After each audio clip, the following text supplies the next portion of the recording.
Hello guys, start करते हैं बेटा न्यू लेक्चर। अपना लेक्चर नंबर 14 है ये, फिफ्थ ग्रुप पी ब्लॉक हम पढ़ रहे थे बेटा नाइट्रोजन फैमिली के अंदर।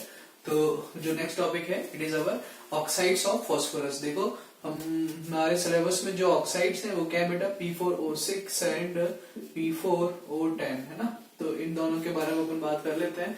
फास्फोरस के एलोट्रॉप्स अपन लास्ट लेक्चर में है ना कर चुके हैं, और उसके बाद और कंपाउंड्स हमने फॉस्फीन भी पढ़ा था, ठीक है, उनकी रिएक्शन भी पढ़ी थी। तो अब अपने सामने है ऑक्साइड्स ऑफ फास्फोरस। देखो स्ट्रक्चर की बात करते हैं बेटा। सबसे पहले स्ट्रक्चर,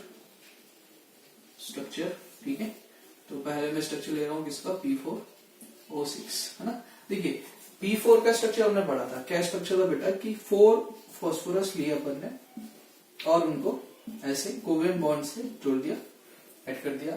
तो सेम स्ट्रक्चर याद रखने के लिए P4O6 के लिए है ना, कितने बॉन्ड्स अपने पास, 6 बॉन्ड्स है, 6 ऑक्सीजन। मतलब कहां पर आएंगे, फास्फोरस के बीच में। तो इस तरह से बेटा हम बनाएंगे O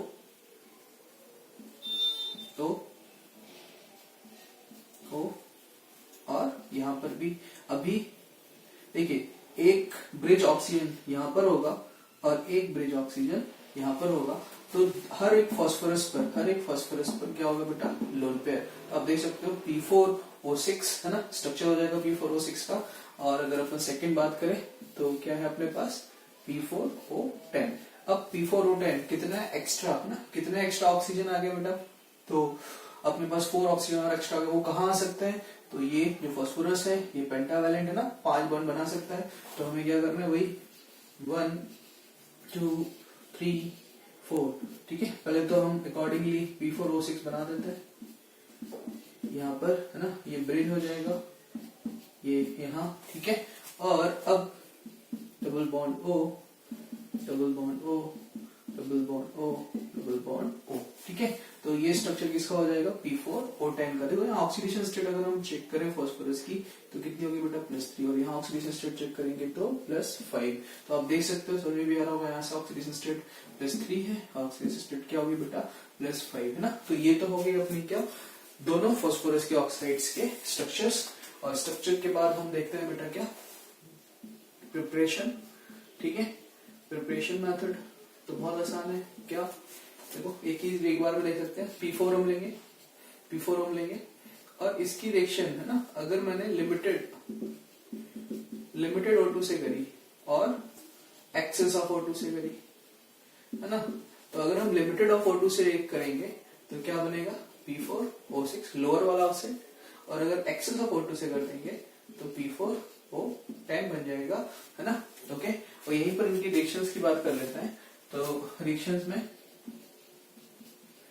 है ना, रिएक्शन में हाइड्रोलिसिस मेन है। देखो बेटा P4O6 का अगर मैं हाइड्रोलिसिस करूं, ठीक है, तो मैंने आपको हाइड्रोलिसिस के लिए पहले ही ट्रिक बताई हुई है। आप तो सेंट्रल एटम जो है उसका ऑक्सीडेशन स्टेट देख लो।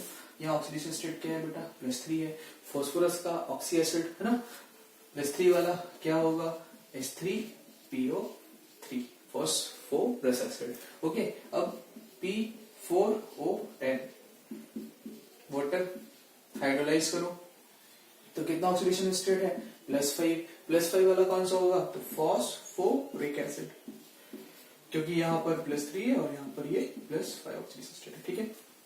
तो ये अपने हो गए बेटा क्या, oxides of phosphorus. Next upon continue करते हैं ऑक्साइड क्लोराइड्स ऑफ फास्फोरस। तब तक आप इनको नोट करें है ना। स्ट्रक्चर में यहाँ देखो, स्ट्रक्चर में क्या है कि आपको ये एक चीज याद रखनी है कि नंबर ऑफ POP बॉन्ड्स कितने हैं, POP bonds, number of POP bonds कितने हो जाएंगे बेटा।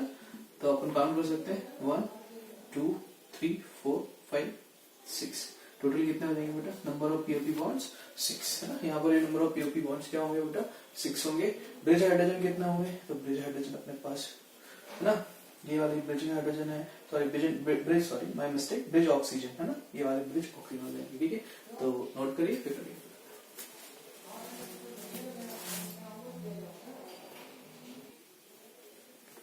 हाँ बेटा, तो आपने नोट कर लिया होगा। नेक्स्ट जो हेडिंग है अपनी वो क्या है, क्लोराइड्स ऑफ फास्फोरस है ना। इसको हम देखते हैं अपने पास इम्पोर्टेंटली 2 क्लोराइड है बेटा, PCl3 एंड PCl5 है ना। हमें इनकी स्टडी करनी है।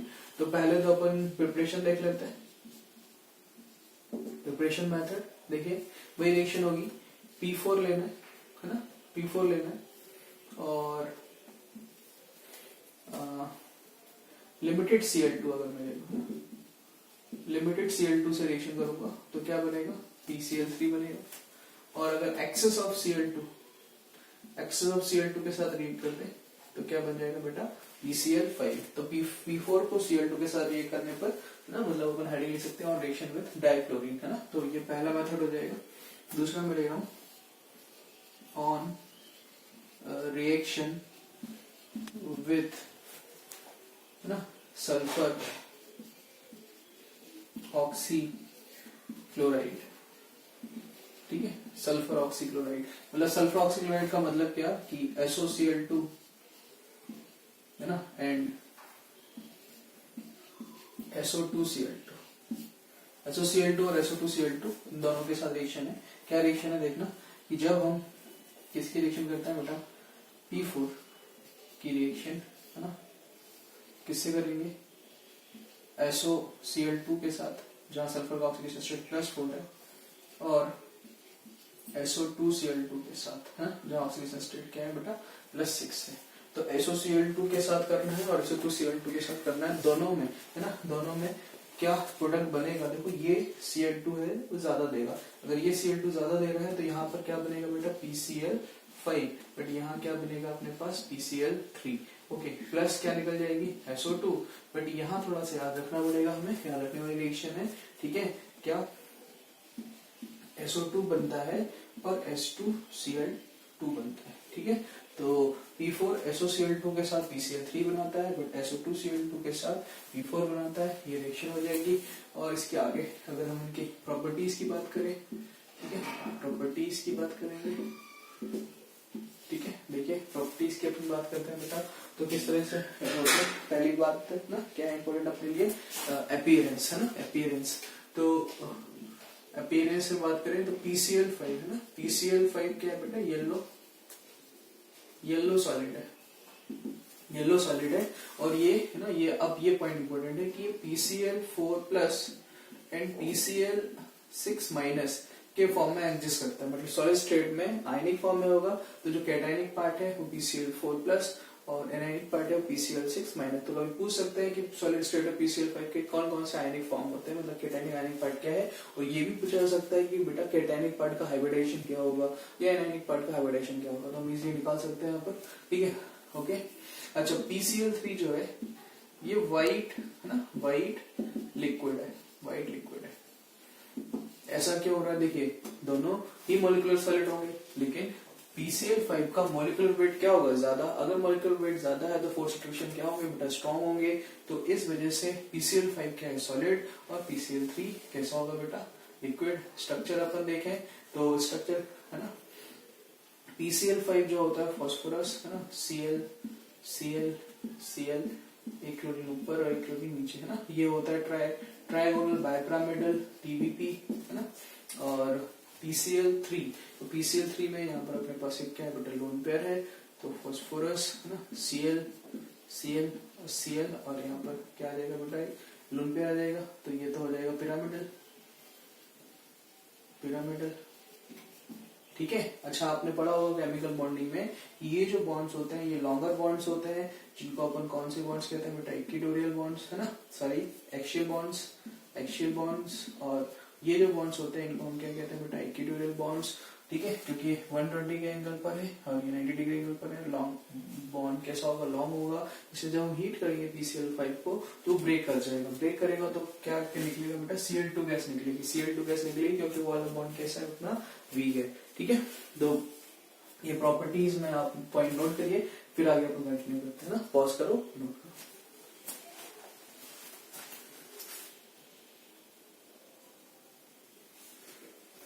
हाँ बेटा नोट कर लिया होगा आपने, ठीक है। तो अपनी जो नेक्स्ट प्रॉपर्टी है वो है बेटा हाइड्रोलिसिस। देखिए हाइड्रोलिसिस की अपन बात करते हैं, जब हम PCl3 का हाइड्रोलिसिस करते हैं, है ना, तो PCl3 एक कोवेलेंट कंपाउंड है और इसके पास वेकेंट ऑर्बिटल भी है। तो ये किसकी तरह काम करेगा, लुईस एसिड के जैसे काम करेगा। और वाटर हमारा क्या है बेटा, लुईस बेस है। तो अटैक करके लिविंग ग्रुप क्या है यहाँ से Cl, तो ऑक्सीडेशन स्टेट अगर हम देखें फास्फोरस पे क्या है बेटा, +3 ऑक्सीडेशन स्टेट है। तो जैसे ही वाटर अटैक करेगा, आपको मैंने ट्रिक बताई हुई है, क्या बनता है, ऑक्सी एसिड बनता है। +3 ऑक्सीडेशन स्टेट वाला ऑक्सी एसिड बनेगा। +3 वाला अगर ऑक्सी एसिड बन रहा है तो वो क्या है, वो है H3PO3 प्लस, अब Cl- वाटर से क्या गेन करेगा, H गेन करेगा, तो साथ में क्या बनेगा बेटा, HCl।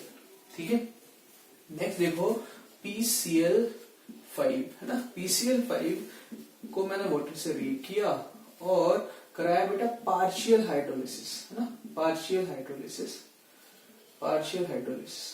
तो क्या होता है, हमने अभी अभी देखा कि इसके जो 2 बॉन्ड्स हैं वो वीक हैं।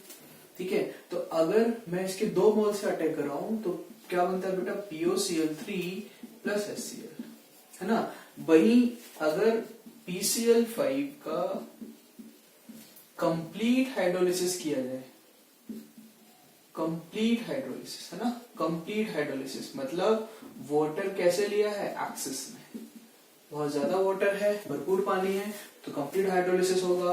तो वही +5 ऑक्सीडेशन स्टेट का ऑक्सी एसिड बना दो। ऑक्सी एसिड क्या होगा, phosphoric acid H3PO4 plus leaving group HCl।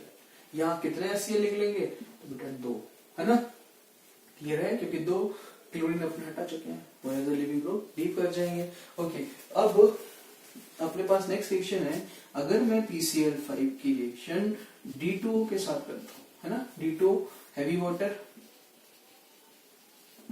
Water, तो इसकी जो बॉन्ड्स हैं वो कैसे होंगे बेटा, स्ट्रॉन्ग वाटर के कंपैरिजन में। इसकी रिएक्टिविटी क्या है, कम। तो हैवी वाटर के कंपैरिजन में, है ना, हैवी वाटर के केस में हमें क्या करना है, हमें POCl3 तक ही रिएक्शन को रोकना है। क्यों, क्योंकि इसकी रिएक्टिविटी कम है, तो यहाँ पर कंप्लीट हाइड्रोलिसिस पॉसिबल नहीं है, केवल पार्शियल हाइड्रोलिसिस होगा, इसलिए POCl3 बनेगा। प्लस अब मुझे एक बात बताओ, यहां से जो लिविंग ग्रुप Cl- निकल रहा है, जब वाटर पे पॉजिटिव चार्ज आएगा तो वहां से क्या गेन करेगा, D। तो यहाँ पर साथ में क्या निकलेगा बेटा, DCl, है ना। अब HCl ही बनेगा, ऑर्गेनिक हमने कई बार किया होगा बेटा, तो DCl रिड्यूस होगा। ठीक है, तो हाइड्रोलिसिस रिएक्शन क्लियर हो गई, है ना, इंपॉर्टेंट प्रॉपर्टी है हाइड्रोलिसिस। नेक्स्ट हम देखते हैं बेटा, इसकी नेक्स्ट रिएक्शन जो है वो है क्लोरीनेटिंग एजेंट।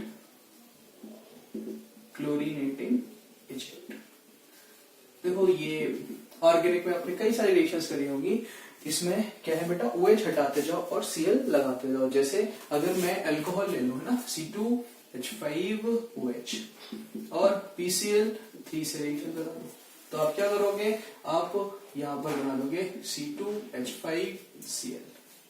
ठीक है, C2H5OH प्लस PCl5 भी ले सकते हो, तो क्या बना दोगे, C2H5Cl।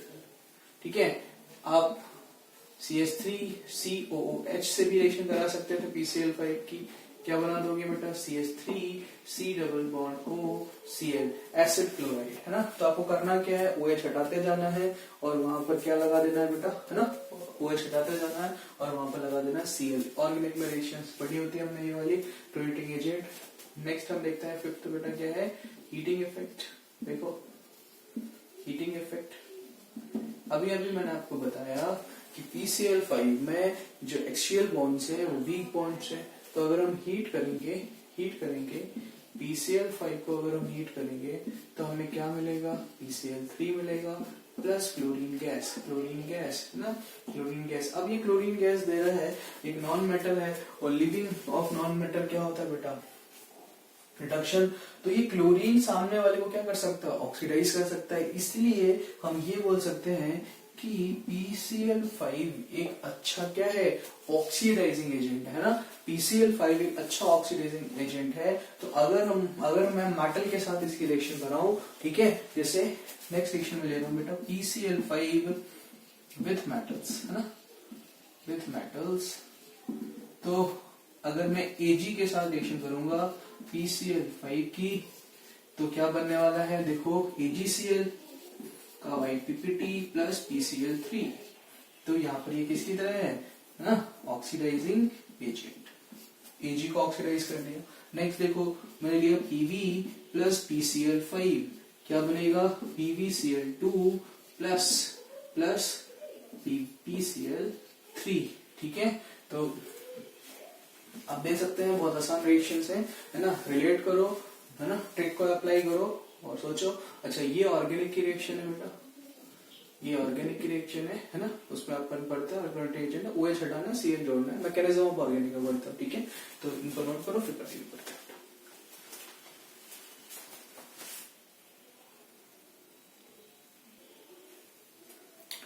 हाँ तो बेटा आप लोगों ने नोट कर लिया होगा, है ना। इन रिएक्शंस को एक काम करते हैं, हम थोड़ा सा कंप्लीट कर लेते हैं क्योंकि अपन ने बाय प्रोडक्ट नहीं लिखे। जैसे PCl है ना, C2H5OH प्लस PCl3, ठीक है। तो क्या बोला था मैंने कि OH हटाना है और Cl लगाना है, तो C2H5Cl बनेगा। और अब इसका क्या होगा बेटा, हाइड्रोलिसिस, तो हमें लिखना होगा H3PO, है ना, 3, ये बन जाएगा। ओके, यहाँ पर मैं एक दूसरा पॉइंट ले रहा हूं, देखें CH3COOH किससे रिएक्शन करा रहे हैं अपन, PCl3 के साथ। तो CH3C double bond O Cl plus H3PO3 ये होगा। ओके, दूसरा मैं ले रहा हूं फिर से अल्कोहल, मतलब C2H5OH प्लस PCl5, तो क्या बनेगा, यहाँ पर बनेगा बेटा C2H5Cl प्लस POCl3, है ना। पार्शियल हाइड्रोलिसिस होता है PCl5 के केस में। फिर यहाँ पर फिर से मैं ले रहा हूँ CH3COH एसिटिक एसिड, इसकी रिएक्शन कराएंगे PCl5 के साथ, तो क्या बनेगा CH3C double bond OCl plus POCl, है। बाय प्रोडक्ट भी याद रखें, लास्ट टाइम हमने बाय प्रोडक्ट नहीं लिखा था तो इसको थोड़ा सा चेंज कर लेना। ओके, हीटिंग इफेक्ट वैसे ही है और ऑक्सीडाइजिंग नेचर में कोई चेंज नहीं होगा बेटा। इंपॉर्टेंट रिएक्शन है इसकी हाइड्रोलिसिस, है ना। हाइड्रोलिसिस में इंपॉर्टेंट क्या है कि पार्शियल कब होना है और कंप्लीट कब होना है ना। जब लिमिटेड वाटर होगा, जैसे मैंने 2H2 ले लिया, तो क्या होगा POCl3 बना देना। अगर यहाँ पर, है ना, और water molecule, extra water molecule, excess word use किया गया है, तो H3PO4 उसका फॉस्फोरिक एसिड बनाएंगे। हाँ, D2 के केस में क्या याद रखना है, जब भी D2 यूज करेंगे PCl5 के साथ, एनसीईआरटी के इंडेक्स में कुछ दिया गया है बेटा, जब D2 के साथ, तो क्या है, H2O के कंपैरिजन में D2O की रिएक्टिविटी कम है, तो ये रिएक्शन को फर्दर नहीं ले जा पाएगा, है ना, फर्दर नहीं ले जा पाएगा। तो रिएक्शन कहाँ पर रुक जाएगी, बीच में रुक जाएगी। बीच में मतलब इंटरमीडिएट प्रोडक्ट बनेगा, पार्शियल हाइड्रोलिसिस का प्रोडक्ट बनेगा, और वो प्रोडक्ट है अपने पास POCl3, ठीक है, क्लियर है। तो यहाँ पर अपने, है ना, क्लोराइड्स ऑफ फॉस्फोरस कंप्लीट होता है बेटा, क्लियर है। आई होप आपको समझ में आ गए होंगे। रिएक्शंस को देखो आपको लिखना पड़ेगा बेटा, बिना रिएक्शंस के लिखे नोट किए ये चीज, है ना, इनऑर्गेनिक में याद नहीं होगा, क्योंकि देखो यहाँ मैथ्स जैसे फॉर्मूले नहीं है, फिजिक्स जैसे फॉर्मूले नहीं है। जो चीज है तो वो, है ना, वैसे ही होगी, आप उसको मतलब फॉर्मूले से सॉल्व नहीं कर सकते। तो आप क्या करते हो मैथ्स में, आपने 4-5 क्वेश्चन सॉल्व किया, वो फॉर्मूला याद हो गया। तो यहाँ पर भी आपको थोड़ी प्रैक्टिस करनी पड़ेगी, ठीक है। इसलिए नोट जरूरी है, रिवीजन करना और प्रॉपर नोट्स बनाना बहुत जरूरी है, ठीक है। तो ये अपना लेक्चर नंबर 14 था बेटा, हमने पी ब्लॉक के अंदर, है ना, नाइट्रोजन फैमिली में, जैसे 5th ग्रुप में हम कर रहे थे, लेक्चर नंबर 14 कंप्लीट कर लिया है। नेक्स्ट क्लास में कंटिन्यू करिए, तब तक आप रिवाइज करते रहे, पढ़ते रहे।